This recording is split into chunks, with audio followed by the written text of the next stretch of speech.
We instinctively seek out spiritual spaces, looking for a quiet refuge from the world and the experience of unconditional grace.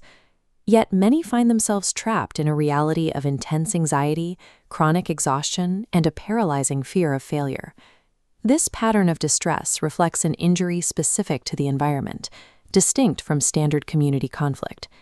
Spiritual abuse is a systemic trauma, where the core promise of unconditional grace is replaced by a performance-based faith. Leaders weaponize the innate desire to be a good person, twisting that longing into a tool for enforced compliance. The supposed sanctuary functions as a psychological cage designed to maintain control.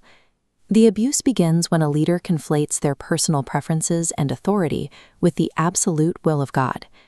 This diagram shows the fallout. Healthy inquiry is blocked and reframed as spiritual rebellion. This system of shame-based discipleship gates grace behind perfect obedience. Followers enter a cycle of endless striving, attempting to earn love through constant volunteering and unwavering loyalty. This pressure ensures the institution's growth is fueled by the personal depletion of its members, who provide the labor and funding necessary to sustain the leader's platform. The performance trap creates a heavy weight of worthlessness, where the believer is taught that they are never truly enough to satisfy the divine. This schematic illustrates the physical reality. Chronic spiritual stress overwrites personal intuition, training victims to ignore their own internal warning signals. Leadership often dismisses the resulting mental health struggles as personal spiritual deficiencies, masking the damage caused by the system itself. Eventually, the survivor attempts to set a boundary or speak up about the harm they are experiencing. The defensive response is called DARVO: deny the harm, attack the source, and reverse victim and defender.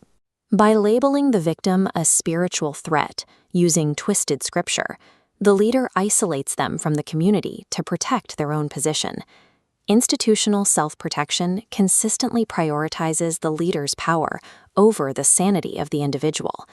Leaving causes profound disorientation because the trauma is deeply entangled with a person's understanding of God and reality.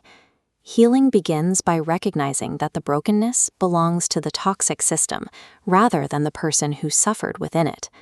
The exhaustion and doubt are the natural human responses to prolonged psychological manipulation. Deconstruction is the process of untangling these threats, separating the abuser's control from the true nature of the divine. Healthy spiritual communities rely on structural transparency, leadership accountability, and the absolute freedom to ask questions. Authentic faith must be a source of liberation, existing outside of any system built on psychological control.